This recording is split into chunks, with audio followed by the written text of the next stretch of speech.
side, this is foreign to you. It's counterculture over here, you should conform to. For Christ I live, for Christ I die. For Christ I live, for Christ I die. I got that faith game with me, and they turned up high. For Christ I live. I got married and my husband is not treating me like I want to be treated. I got married and my wife, she's tripping. Continue the mission. Hello everyone, my name is Brittany and I wanted to take the time to introduce myself to the video. In this video, you're gonna see me review the book of Esther. This is such a wonderful book. I hope that you like it. I hope that you like my point of view. I just wanted to bring you along as I learn more of the Bible, to do more Bible studies. I do want to let you know that I have a very interesting background. The way I like to learn, I like to dig in, I like to replace myself as a people. I like to think of it like a reality show. I like to make it more relatable so that we can really understand the Bible, so that I can really understand the Bible, so that I can live it out in my life, right? So I hope that you enjoy my way of learning the Bible. I come from a secretly atheist background to now here having an extreme love for God, for the Holy Spirit, and for Jesus, right? So I hope that you enjoy.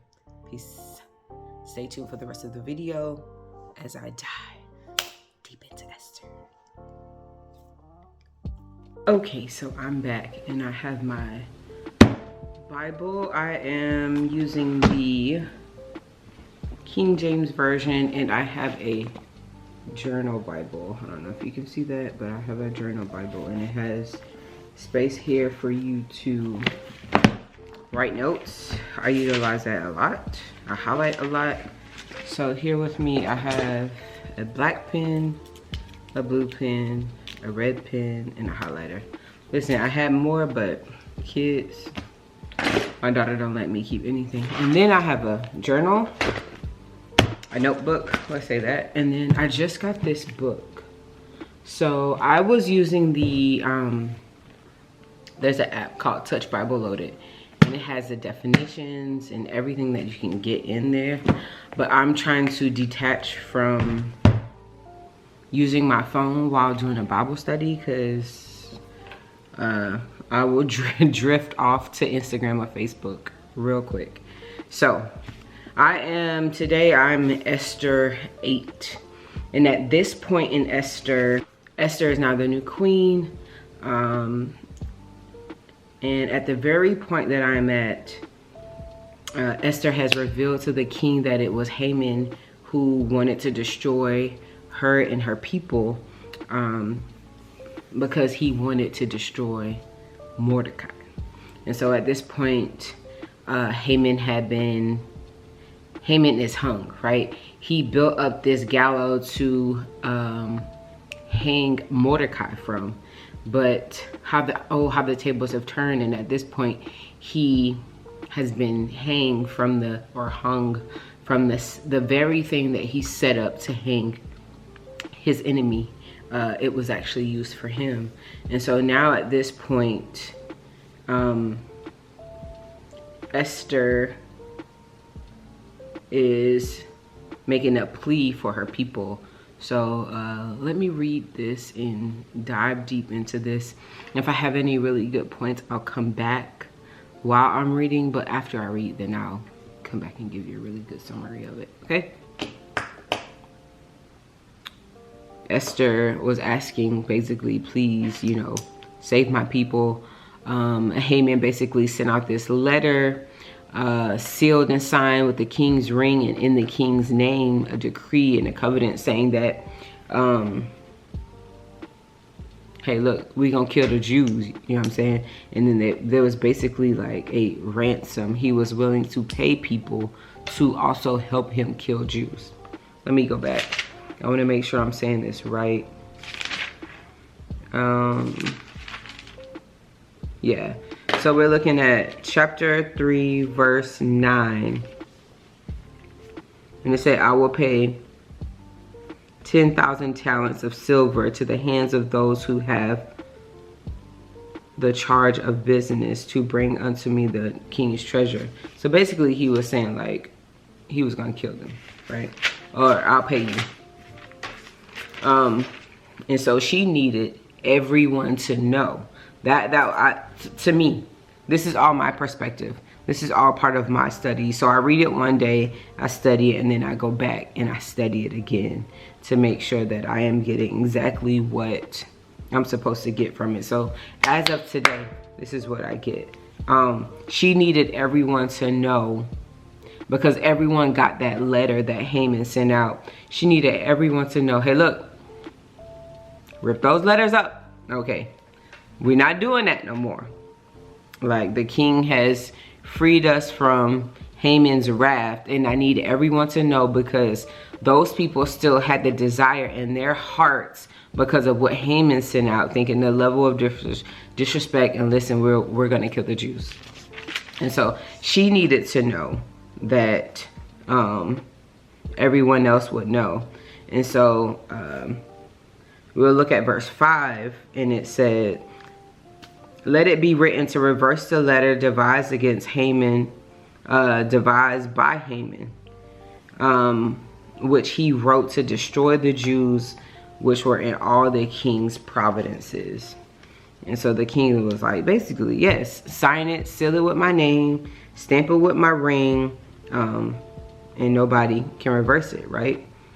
So his scribes did just that. When that happened, the Jews rejoiced. They were excited. You can see they gathered together. Verse 17 in here, and it said, in every province, in every city, the Jews permission to basically destroy the people who were going to destroy them, right?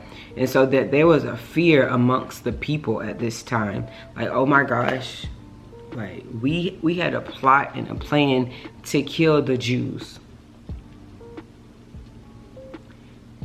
But now the king has reversed that, and our plot to kill the Jews is not going to backfire. So now they have the opportunity to come kill us. And so in the last line of this section, it said, or this chapter, it said, and many people in the land became Jews for the fear that the Jews would fall upon them. You may see fall, right? I want to give you, so in this book, I just kind of want to show you how to use this book if you go get it, right? Let's see, let's go to fall. I hate to be somebody, oh, grandma licking pages. Yeah, I am blessed. Yeah, I am blessed. When I'm feeling like a man. Yeah, I am blessed. So crazy thing, they don't have fall in here. Okay, so this is where my phone is gonna come in handy. Let's go to my app. It is, I'm gonna show you. I ain't gonna show you my whole phone because this ain't that. Let's go to Esther. Okay, so I wanna show you this app. This is called Touch Bible Loaded. Okay, so now we wanna see, like, they fell on them, like they tripping and falling. No, that's not what this is. This is fall. This is the Greek meaning. So if you want to go to maybe like a blue letter Bible, you can do that as well. To fall, to lie. Oh, you're looking at it backwards. Okay, so it says to fall, to lie, to cast down. To fall, just like if you remember the story of Saul, it says somebody fell. against him. That really means like a violent death. Like they gonna fall like, think of it this way. Oh my God, don't let me. You know what I'm saying? Like, you know, like when somebody would fight, like they, like I'm going in, like, yeah. Like, I feel, that's what I think about. But it's really just like, it was an attack. Okay, so you know how they can say like, people say like the Holy Spirit fell on me. Listen, death is gonna fall on them. You know what I'm saying? So they were afraid that the wrath of the Jews were gonna fall on their people. So what can we learn from this story thus far? I wish I would have recorded all of this, but I'm gonna try to just start doing maybe like a little Bible study. I don't know if people would be interested in it, but this thus far, what could we get from Esther 1 through 8? So Esther 1 through 8 is very interesting because Esther had so much favor on her and on her life and with the king. I really felt like God kind of, although you will notice in the book of Esther, God is not mentioned once. A Lord is not mentioned once. And there's so many different buckets I want to put this story in. This bucket is one, like if we don't focus on Esther and we focus on the men in this story, the men of this story were very prideful. The king at first, the first queen, he was having a feast with all of the princes from every province that was around, from India, all of these different places, from Persia, from Media, from all these different places. And he wanted to show off his wife's beauty. And she was basically hosting the women, having her own feast. And he was like, hey, go get my wife. I just want to like show her off. You know what I'm saying? And she was like, nah, I'm not going. And he like, what? She not coming? Nah. And so what happened was somebody start yapping in his ear. And another prince started yapping in his ear. It was basically like, you gonna let that happen? What should we do to her? Because basically she just disrespected you, like on a whole nother level, while you're here in front of all these other men, right? And there was a fear that her level of disrespect while she was hosting these other kings' wives would spread. Like the level of disrespect that she had for him would spread, right?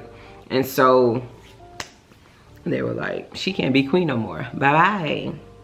Ta-ta. And so let's see.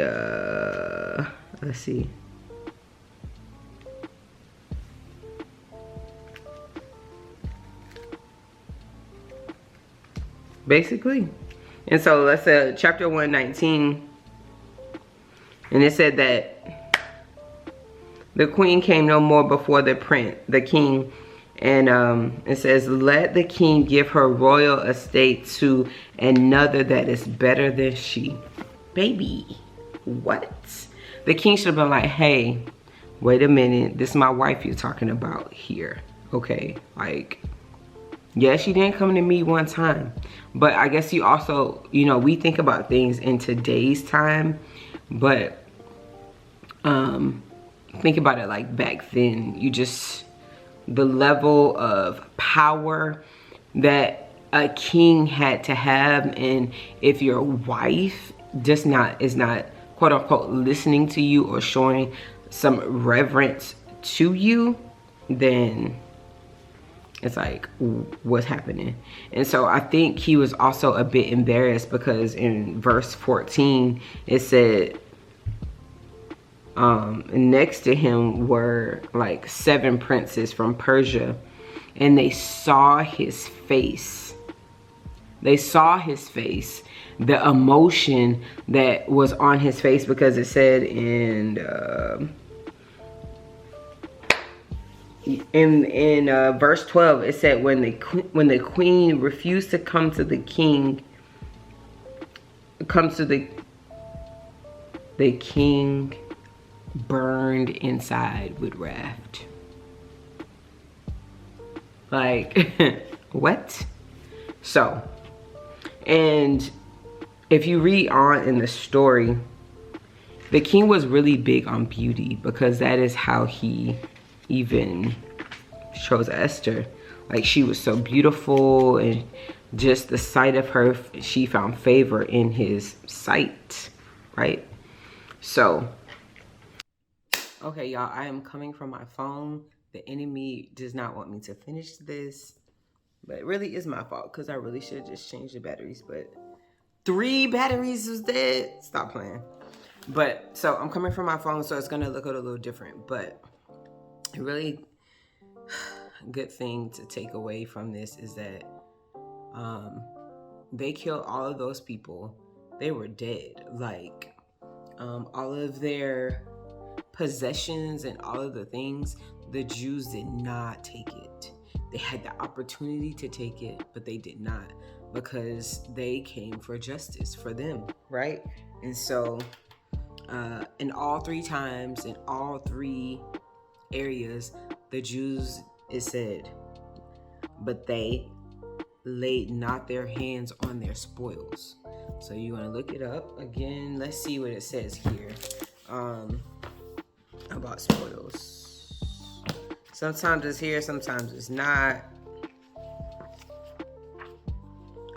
But yeah, and then this goes from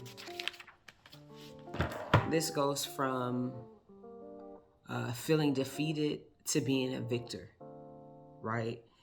From being the one at the gate to being the one in the gate, and then becoming the person next to the king, like Mordecai. This come from a girl who lost her mother and her father, had to be raised by her uncle, somebody that took care of her, right? To then having favor in the sight of the king. And then somebody feeling like the uncle telling her to hide her identity, to then living and stepping in her true identity. And because she did take the stance to step in her true identity, she was able to save her people. Because imagine if Esther was like, no, nah, y'all, I'm already queen, like, bye. Imagine if she was like that, her people would have been destroyed. Because she knew her true identity and she understood her power and her position, she was like, look, I'm a do this, but I need y'all to fast with me. You know, like, there's already a decree out there that's in kill the Jews, right? And then I'm gonna go in here and tell the king, hey, you married a Jew. And so she was like, listen, I'm gonna go. If I perish, I perish. They fasted with her, and on the 3rd day she went to the king. And she did tell the Jews, like, hey, look, the only way I know he will not kill me is if he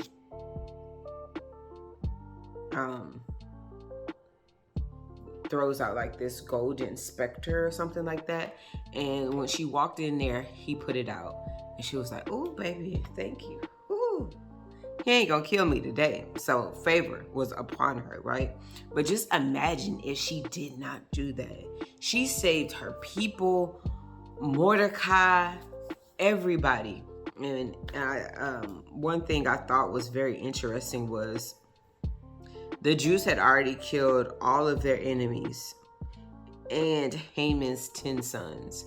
But Esther said, the king asked Esther, he was like, hey, look, they already killed all these people. Like, baby girl, what else is it that you want? You know, I'm going to give it to you. I'm going to give you exactly what you want. You tell me what you want and I will give it to you.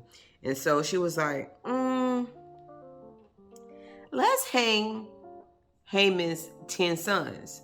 And I had to go back, like, verse 12.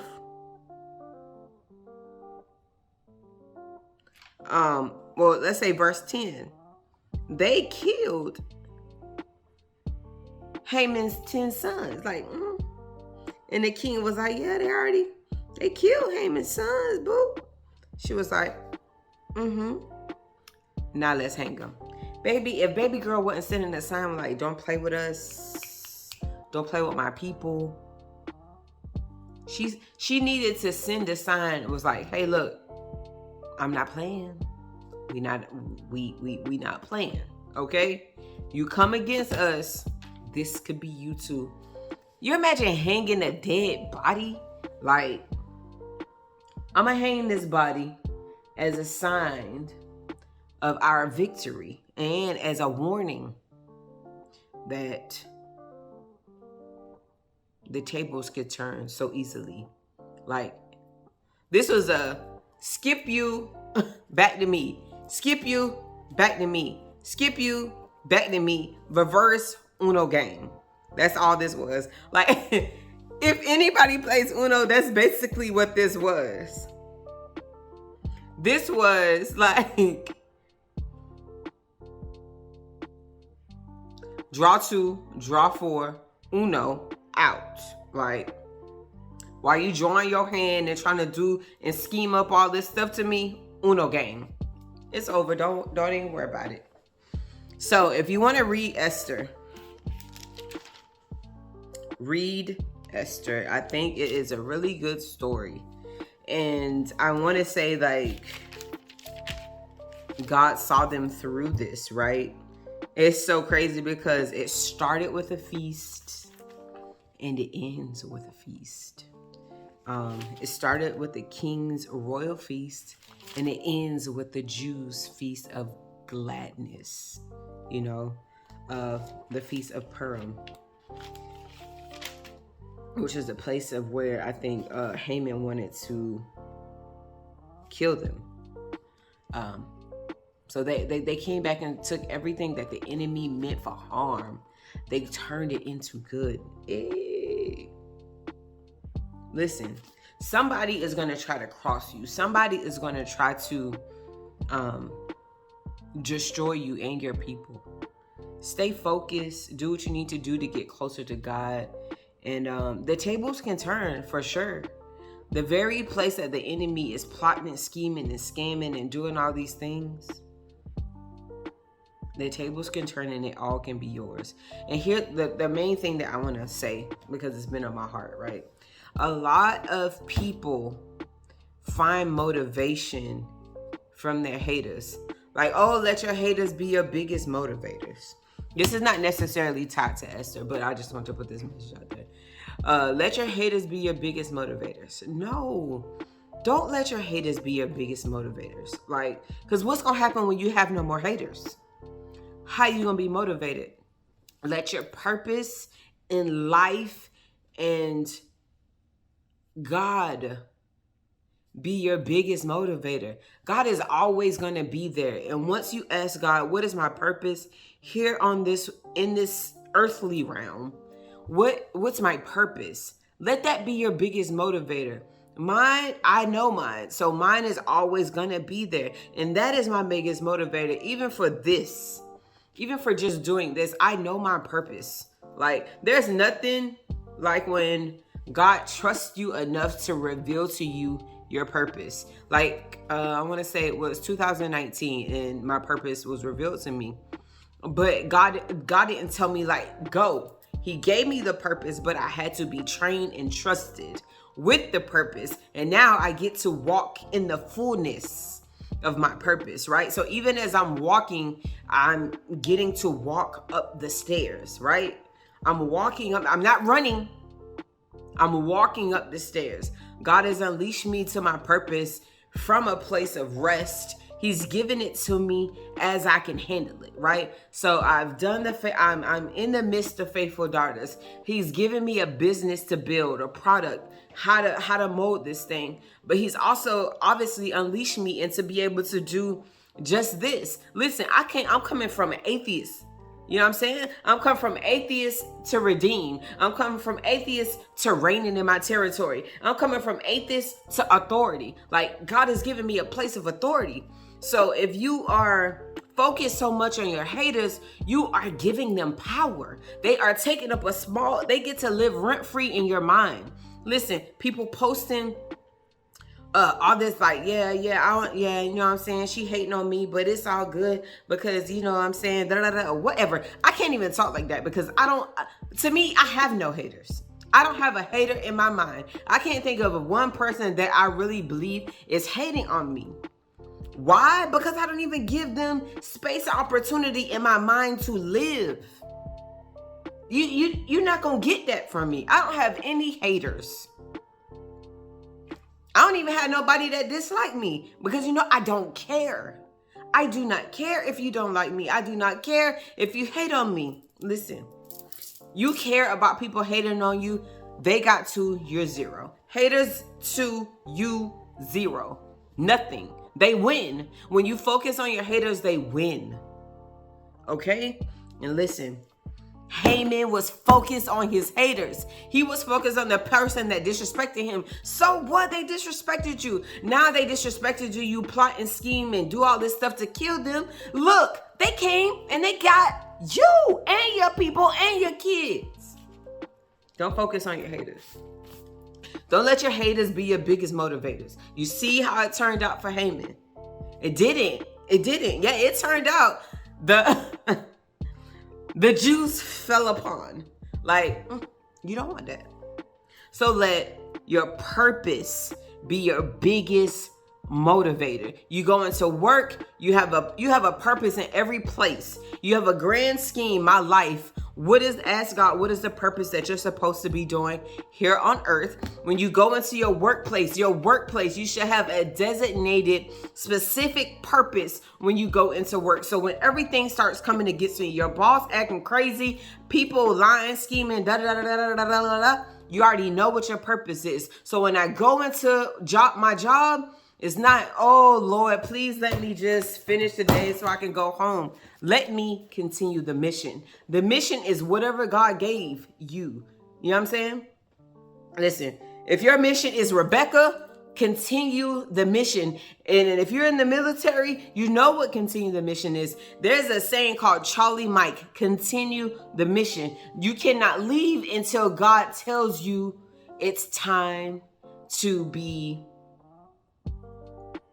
dispatched to another region, right? You get your papers and you have to go somewhere else, right? Until the mission is completed, you cannot, because guess what happens? If you leave before the mission is completed, you leave a man down. You leave your mission unfulfilled. And we cannot continue to keep starting and not finishing. We cannot keep doing that.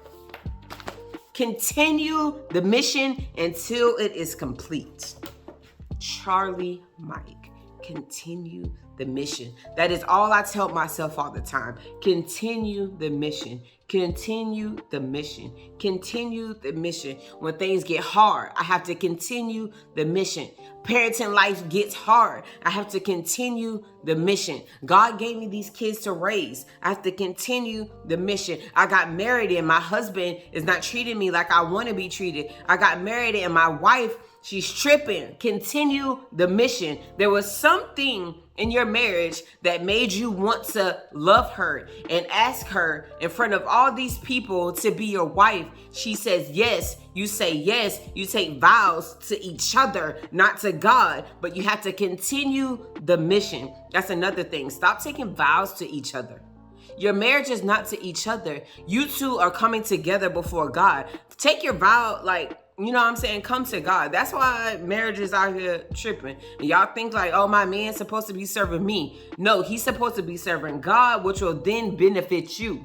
Okay? Continue the mission. You have a business. The business is not doing what you're supposed to be. It's not going the way it's supposed to go.